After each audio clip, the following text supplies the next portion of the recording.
nous allons entendre Ghislain Lévy. Il est écrivain et psychanalyste. Il a notamment écrit 2 livres importants à mes yeux, Au-delà du malaise. Et le sous-titre de ce livre, c'est Psychanalyse et barbarie. Le sujet est tout de suite situé. Et l'autre, c'est L'ivresse du pire. Je me suis dit que finalement, je pourrais aussi vous parler des circonstances dans lesquelles ce livre, mon dernier livre, L'ivresse du pire, a vu le jour, et je me disais que finalement, il serait pas mal de partir des idées forces qui m'ont amené à l'écrire, qui m'ont poussé à l'écrire. Je dirais c'est peut-être une expérience, au fond, presque de division, de clivage que je ressentais entre, je dirais, mon expérience de psychanalyste, à l'accueil et à l'écoute des formes les plus singulières, les plus intimes de la souffrance, et d'autre part, mon sentiment qu'en tant que citoyen, en tant que participant comme vous, évidemment, à la situation de la société actuelle, je ressentais comme un écart de plus en plus insupportable. C'est probablement cela aussi qui m'a amené à écrire L'ivresse du pire. Je dirais, pour le résumer rapidement, qu'au fond, ce qui m'a frappé, c'est que, je dirais que des événements majeurs, des catastrophes graves, comme celles qui ont marqué le siècle dont nous sortons à peine, et qui continuent aujourd'hui à marquer notre actualité, que ces événements majeurs étaient chaque fois pris sous un angle, je dirais, macroscopique. Que ce soit par les journalistes qui en font des commentaires de façon très généralisable, que ce soit les hommes politiques aussi dans des propositions très globales, que ce soit les économistes également, et les sociologues qui ramènent évidemment, et de façon compréhensible, l'analyse de ces événements en termes disons, statistiques. Je me disais que finalement, c'était tout cela des discours d'experts qui prenaient des positions très, très globales, très massives, très en surplomb, alors que moi, ce que j'avais comme expérience, c'était des choses qui me revenaient sur des modes beaucoup moins repérables, peut-être plus, par exemple, des souffrances qui pouvaient venir justement de ces événements et de leur transmission, mais qui s'exprimaient, en tout cas auprès de moi en tant qu'analyste, sur le mode de silence, sur le mode de fragments, de morceaux de discours, d'une souffrance souvent indicible, d'impossibilité de raconter. J'étais là à accueillir quelque chose qui me semblait d'une nature tout à fait différente. Et il me semblait qu'il y avait quand même à essayer de rendre compte de comment chacun peut être amené à vivre de son point de vue très singulier, très intime, un événement majeur qui, bien souvent, comme je le dis, dans le discours ambiant, se résume à des analyses macroscopiques un peu généralisables. Donc mon propos s'est porté surtout sur ces formes de souffrance qui ont du mal à se dire, qui ont du mal à se communiquer, qui se communiquent même par l'inverse, par un déni de leur réalité, par le fait que, bon, sentiment de n'avoir jamais vécu quelque chose, par exemple, de traumatisant ou de violent, alors que ce sont des gens qui viennent, sont parfois des zones de front, ou qui ont eu des familles elles-mêmes explosées, dévastées, dans des histoires catastrophiques.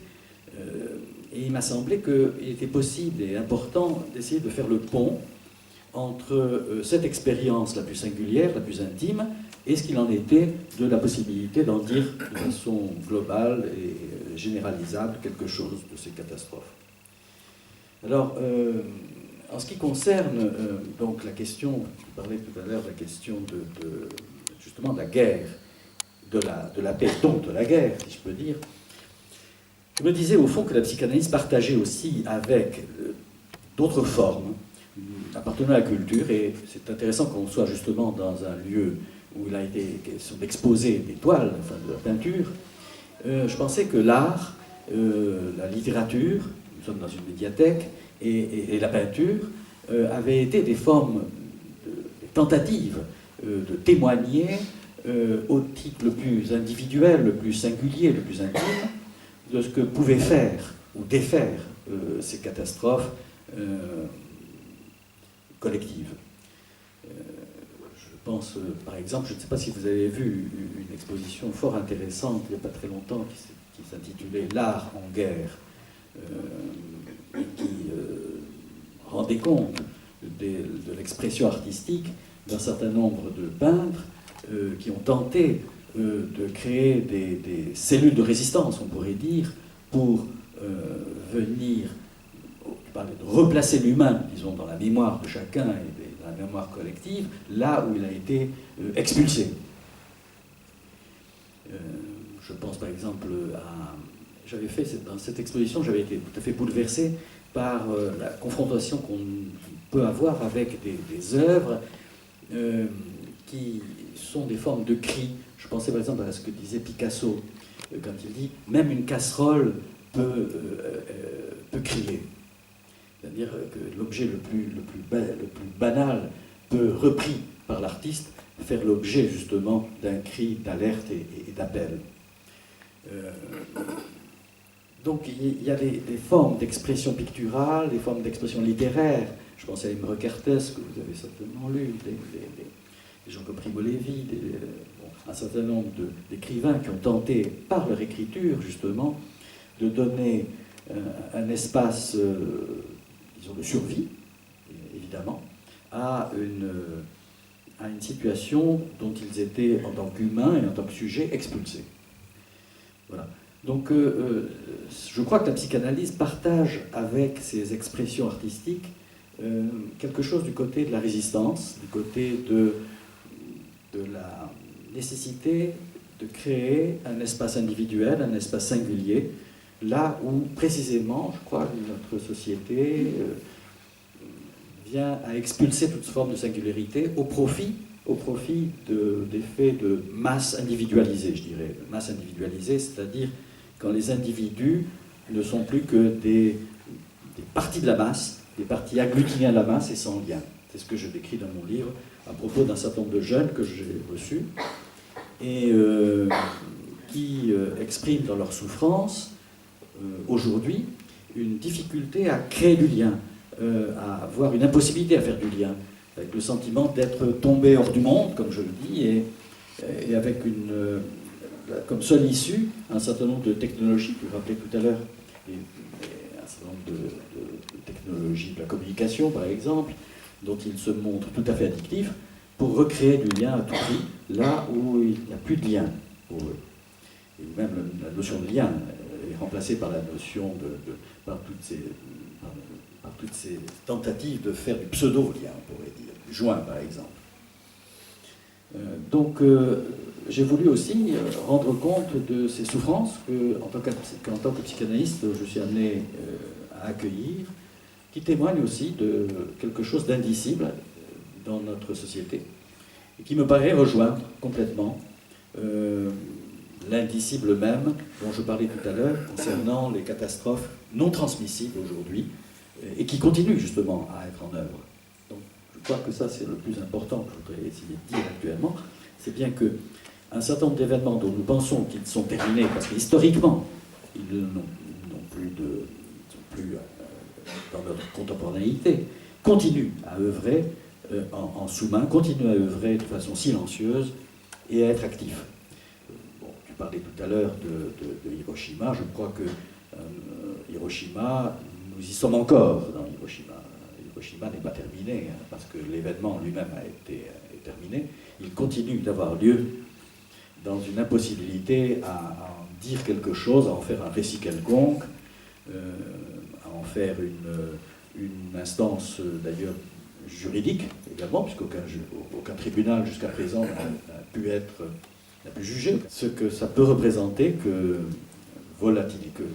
avoir un acte de volatilisation de toute une population civile. Donc je crois que là, il y a une véritable question éthique. Et il me semble qu'aujourd'hui, il y a là une situation, probablement précisément, qui témoigne bien d'un indicible collectif sur un événement désastreux.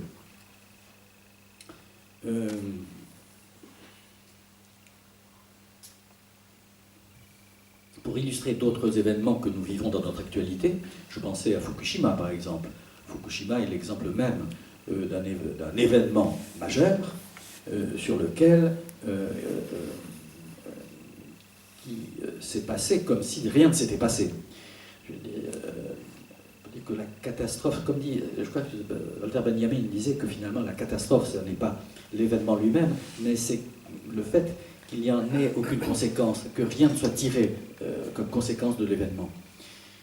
Tout s'est passé comme si rien ne s'était passé. Et je crois que c'est cela vraiment la catastrophe. Donc il me semble que l'exemple de Fukushima est tout à fait exemplaire. Je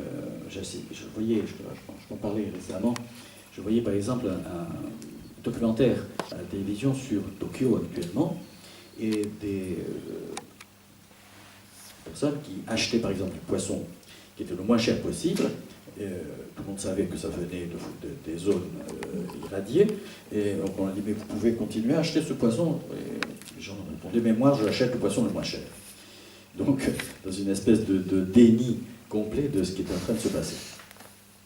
On voit par exemple l'irresponsabilité de l'État, qui prend conscience que tout récemment, du fait que cette centrale continue à produire de l'eau radioactive par centaines de tonnes au quotidien, et qui sont déversées dans la mer. Bon, je veux dire qu'il y a là quand même une situation extrêmement grave, sur laquelle il y a comme une anesthésie et un déni collectif général, et d'autre part, avec un étonnant cynisme, je dirais presque, des autres États, concernant les conclusions à tirer de l'exemple de Fukushima.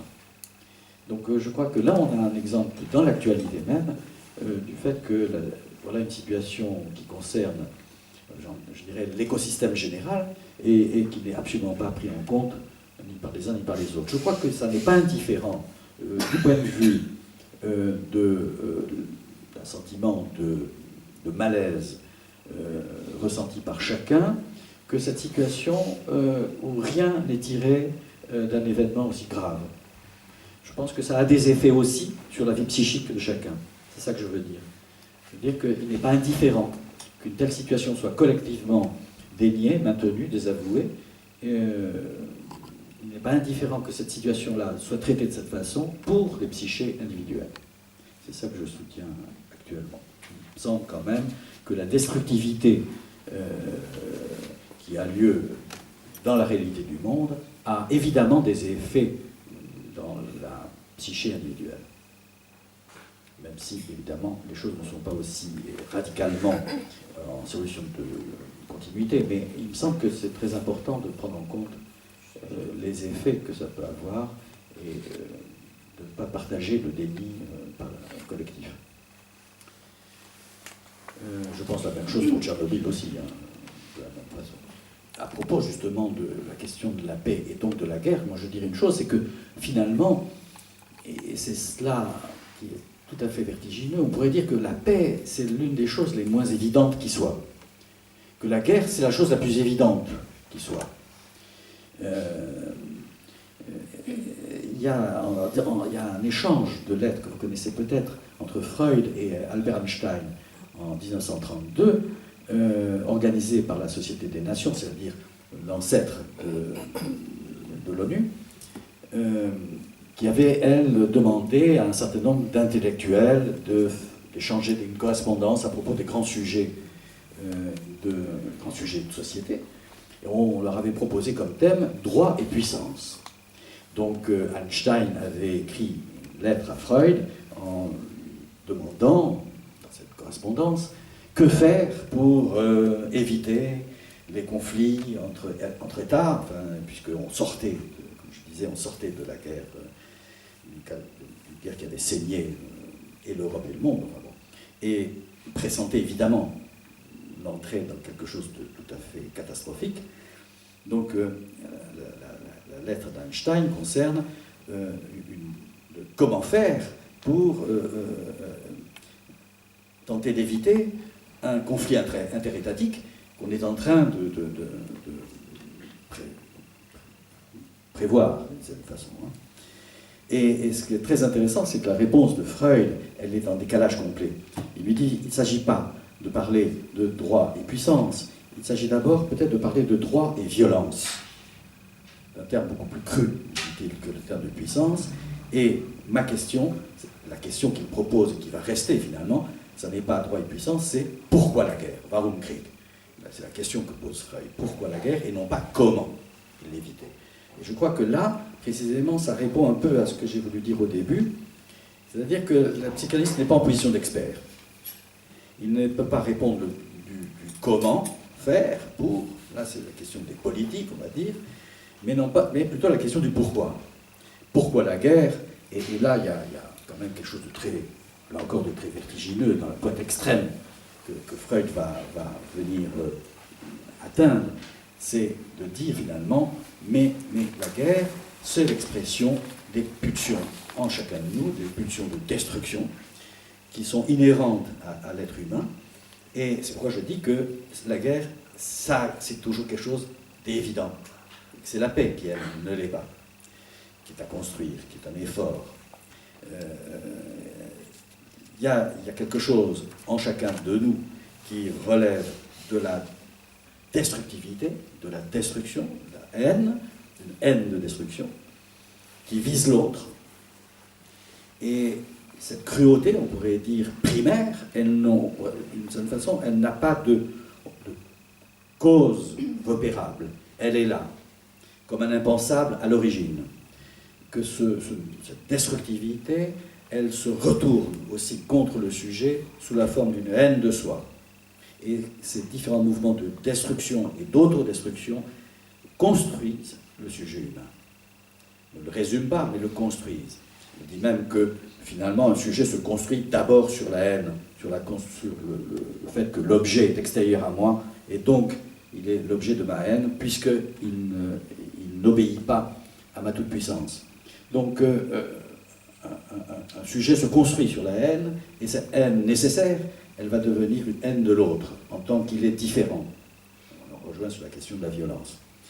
Et c'est cela que la lettre de Freud va, d'une certaine manière, tourner par rapport à l'argument d'Einstein, en évoquant cette espèce d'au-delà de toute possibilité de donner du sens, et quelque chose qui serait insensé, au fond, insensé, ou plutôt insensé, du côté du sujet humain, qui serait cette espèce de cruauté à l'origine, avec lequel, précisément, il s'agit de construire une culture, justement, question de la culture, de parler de la culture pour la paix, de travailler quelque chose d'un effort culturel, d'un travail de culture qui vienne border, limiter, réprimer ce qui, en chacun, disons, vient spontanément, viendrait du côté de l'instinct, du côté du pulsionnel, viendrait marquer un effort de destructivité et de soi et de l'autre. Donc, je crois que c'est important de rappeler ce dialogue autour de la guerre et de la fonction même de la culture qui viendrait avec tout l'effort que ça suppose. Et on sait combien cette question, elle est éminemment compliquée, puisque il suffirait de rappeler que l'Allemagne nazie venait d'un pays de haute culture, et que ce n'est précisément pas la culture telle qu'elle était celle culture européenne, culture allemande, culture européenne, qui est venue limiter, borner, empêcher la barbarie nazie. Donc on est là dans une situation très paradoxale, très compliquée, enfin, sur laquelle Freud ne méconnaissait pas du tout cette question, puisqu'il dit justement que le sujet, les individus ayant dominé les forces de la nature peuvent, en laissant libre cours à leur instinct, arriver à s'assassiner réciproquement jusqu'au dernier. C'est ce que tu rappelais tout à l'heure. Hein. Donc il y a là non pas un pessimisme, on va dire une lucidité freudienne qui a rendu bien antipathique la psychanalyse, évidemment, puisqu'il ne donnait pas des recettes du bien-être et du bonheur, mais qu'il confrontait chacun à une certaine lucidité. Et c'est bien une question qui est tout à fait contemporaine aujourd'hui, par contre. Le problème, il est en effet plus compliqué que ça, puisque, je le rappelle dans mon livre, que ce traité se tient compte aussi en même temps du principe de dissuasion, qui lui-même est un principe extrêmement particulier si on y réfléchit une seconde, puisque le principe de dissuasion nucléaire supposerait d'avoir un adversaire qui, lui, n'est pas fou. Puisque c'est un adversaire qui, d'une certaine manière, aurait suffisamment de raison pour pouvoir se dire, si, évidemment, j'attaque, j'aurai une réponse à la hauteur de mon attaque. Donc je n'attaque pas puisque la réponse sera elle-même à la hauteur de l'attaque. C'est ça le principe de dissuasion nucléaire. C'est-à-dire que, évidemment, la force de la réponse empêchera l'agression. Encore une fois, comme je dis, ça suppose d'avoir un adversaire suffisamment raisonnable pour tenir ce raisonnement-là, et donc pas assez fou pour pouvoir finalement être dans un déni de cette réalité. Moi, je trouve que c'est extrêmement dangereux de raisonner de cette façon. J'entendais un ministre de la Défense, je le cite, en 2007, à la radio, dire que qu'il y avait une nécessité absolue d'élever notre niveau d'arsenal nucléaire militaire en France pour rester crédible quant au principe de dissuasion. C'est-à-dire que le principe de dissuasion, loin de diminuer, disons, la nucléarisation générale, le niveau de nucléarisation générale de l'ensemble des armements, va dans le sens au contraire, d'en augmenter systématiquement et régulièrement le niveau. Puisque pour rester crédible, il faut absolument augmenter ce niveau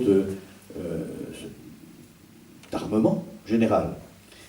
Je trouve que là, on est dans un principe d'ivresse du pire. Enfin, là, c'est typique.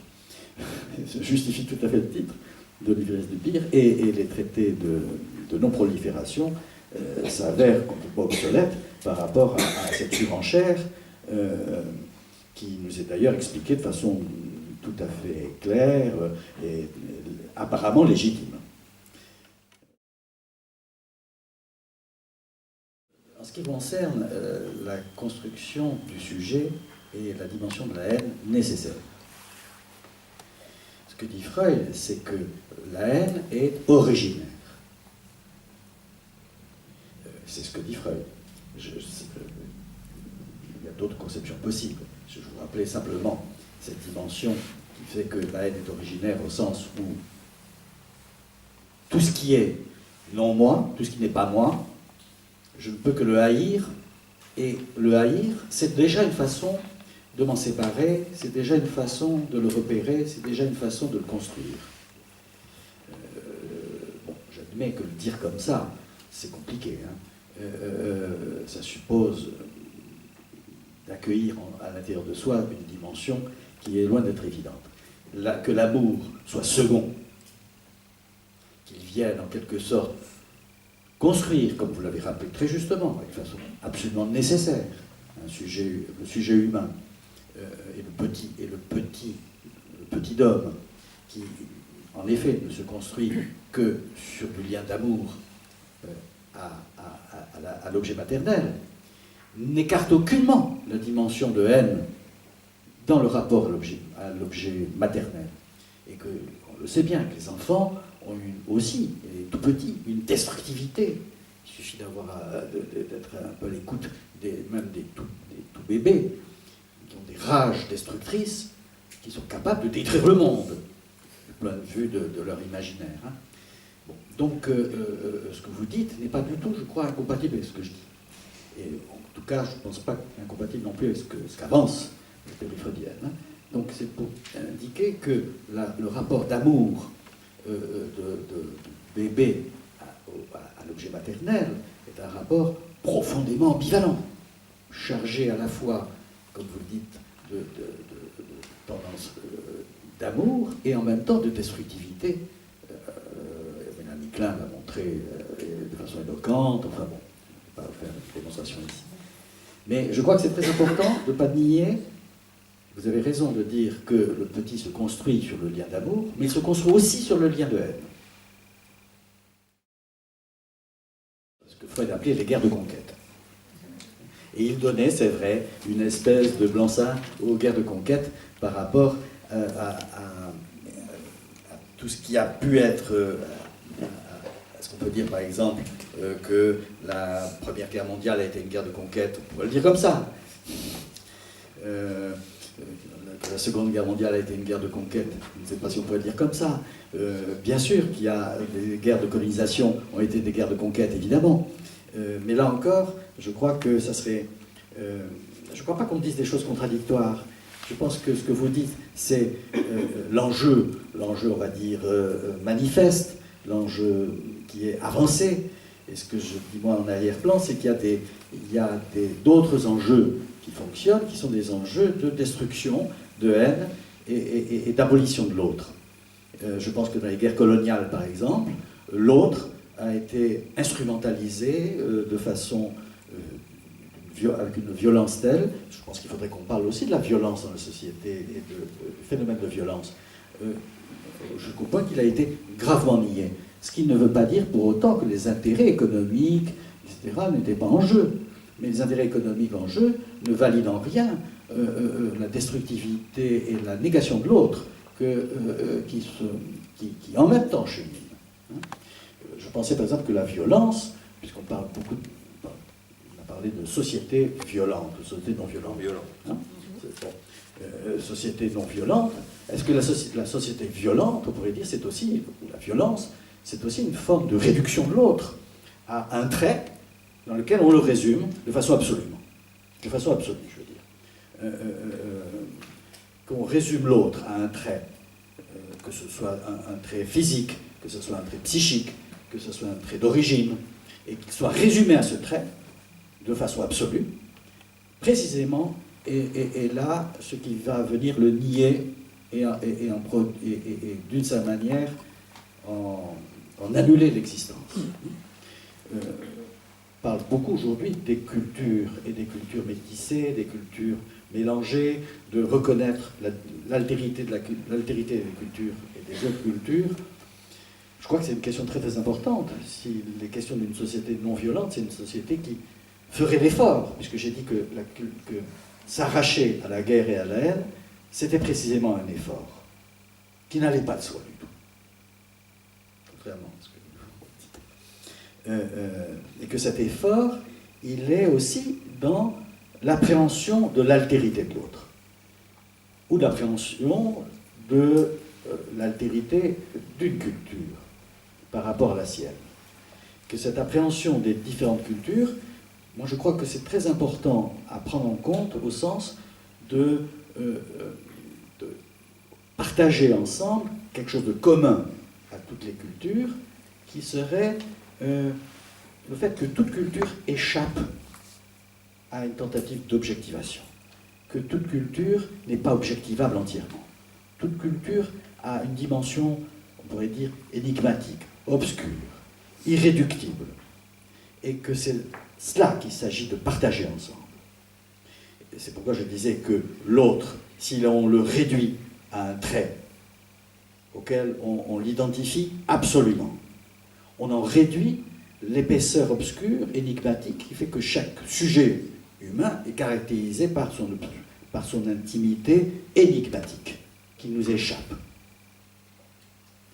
Et je crois que la violence, c'est précisément violence à l'égard d'individus comme à l'égard des cultures, c'est précisément réduire l'autre à un trait auquel on le réduit. Et c'est pour ça que je parlais tout à l'heure des guerres coloniales qui ont amené l'autre, dans son altérité, à être réduit à un trait, au nom duquel il était décidé qu'il n'était pas humain ou qu'il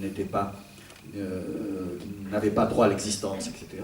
Je crois que ce dont il est question aujourd'hui d'une société supposée non violente, si on n'est pas dans l'utopie, mais après tout vive l'utopie. On en crève de ne pas avoir d'utopie aujourd'hui. Je crois que l'utopie qu'il s'agit de rendre vivante, c'est précisément cette prise en compte de ce qui est partageable entre les différences, et qui est ce point d'énigme, ce point qui fait que l'autre n'est jamais transparent à lui-même. L'autre n'est jamais objectivable. Il y a toujours une dimension négative.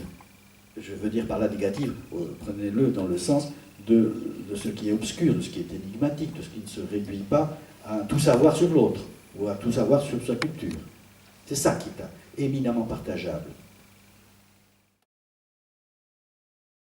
D'une certaine manière, on pourrait dire que ce n'est pas la question économique qui se pose aujourd'hui, c'est la question du fait que l'économie, c'est comme détacher, c'est comme couper, ou du moins que la finance est complètement coupée de son support économique. C'est-à-dire comme s'il y avait une libération de l'abstraction financière au regard de la réalité que pourrait représenter l'économie. Et ce détachement de l'abstraction par rapport à la réalité que lui donne son support, son ancrage, crée un effet, moi je crois, d'abord de perte de sens, ça c'est sûr, et crée un effet d'angoisse, évidemment, d'inquiétude, au niveau de l'impossibilité en quelque sorte de prévisibilité. La notion même de prévisibilité, c'est-à-dire de se projeter un minimum dans le futur, devient désastreux à partir du moment où il y a cette coupure entre l'abstraction et la réalité. C'est vrai au niveau de la science également, qui s'est de plus en plus abstraite de la réalité perceptive, mais c'est encore plus vrai aujourd'hui de ce décrochage d'une surenchère au niveau de l'abstraction financière par rapport à sa réalité, ou à la réalité qu'elle aurait été supposée représenter.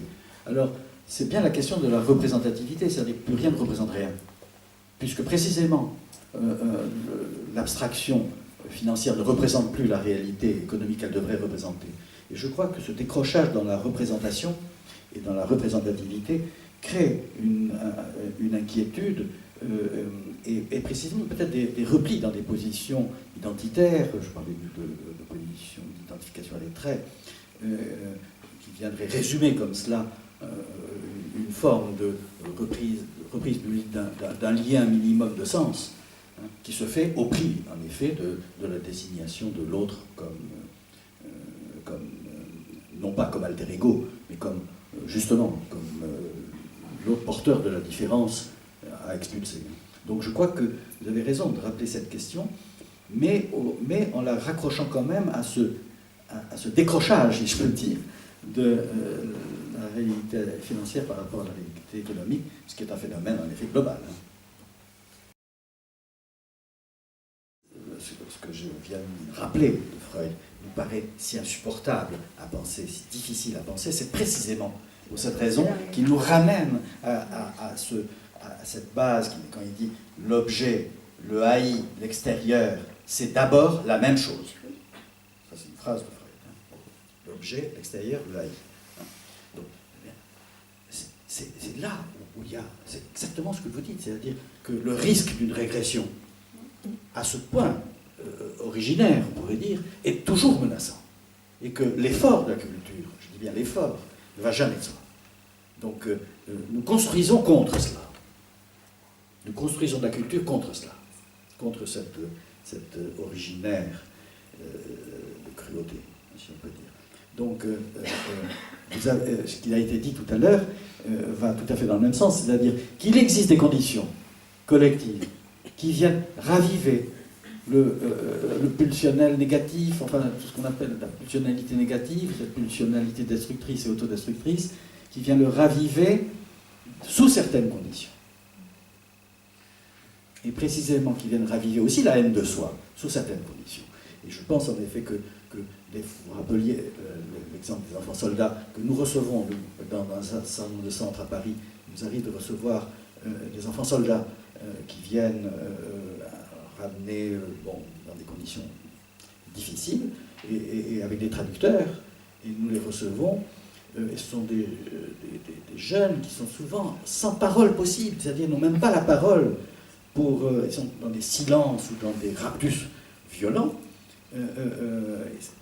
Et toute la question, c'est comment arriver déjà à créer du lien de parole, c'est-à-dire du lien de sens, un minimum avec eux. Ils sont tellement pris dans une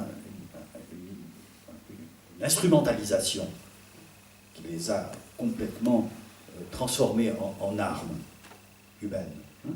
Et donc toute la question, c'est d'arriver, et ce que vous disiez, créer les conditions de culture. Mais ces conditions de la culture, elles sont basiques parfois, elles sont au plan de comment réussir déjà à trouver un langage commun, arriver à se parler. Et par des traducteurs, par des mises en scène, parfois des formes de psychodrame, on arrive à créer un minimum d'espace commun. Donc la culture, il faut bien le penser aussi dans ces termes, c'est-à-dire les conditions basiques d'instauration de ponts, de passerelles, avec des enfants, des enfants et des adolescents qui sont tombés bien au-delà de la possibilité de ce que nous appelons, nous, un être ensemble. Superbe question que vous posez, parce qu'elle est tellement importante et elle est, je dirais, le fil rouge quasiment de ce que j'ai voulu écrire. Et je trouve très très important ce que vous dites, dans cette transmission insu qu'on a souvent peu repéré, ou difficilement repéré avec les survivants par exemple de la Shoah et des camps, et la manière dont ça s'est transmis dans les deuxième, troisième générations, voire quatrième génération, chez les plus petits, etc., dans les non-dits, ou par exemple, je parle aussi d'une transmission des violences transgénérationnelles pour la communauté arménienne également. Je prends l'exemple d'une artiste arménienne qui est une jeune fille de 19 ans, enfin, qui donc a eu toute cette arrière des grands-parents, parents, qui ont porté quelque chose de l'insu de ce qui avait été fait collectivement à leur famille, de génocide qui ont été gravement subis par des familles. Et cette artiste arménienne avait construit un dispositif tout à fait intéressant pour rendre compte de ce qui ne nous est pas perceptible. C'est-à-dire qu'elle avait construit un dispositif de sol sur lequel on devait marcher. Les spectateurs devaient marcher sur un sol qui était à peine, qui adhérait un petit peu à la semelle des chaussures. Donc quand vous marchiez sur ce sol, vous sentiez le sol sur lequel vous marchez. Ça n'est pas une expérience habituelle de sentir le sol sur lequel on marche. Et elle avait donc voulu faire ce dispositif pour permettre à chacun de savoir ce que ça voulait dire que ne pas avoir de sol sous les pieds, qui était précisément l'état de désolation de sa communauté familiale. Donc, elle avait créé ce dispositif artistique. L'art lui avait permis de transmettre cette trace, pour reprendre votre terme, cette trace qui était présente, donc trace inconsciente, qu'elle avait réussi en quelque sorte à sublimer d'une certaine façon, sous la forme de la construction de ce dispositif, où vous sentant ce que ça voulait dire qu'avoir un sol sous les pieds, vous saviez en négatif ce que ça veut dire que ne pas avoir du tout de sol sous ses pieds, qui est précisément la question même de la clinique de l'exil. Mais entendre de façon beaucoup plus globale que l'exil, on peut avoir un exil intérieur, n'est-ce pas, qui vous fait manquer de sol sans avoir vécu l'exil extérieur. Nous sommes bien d'accord.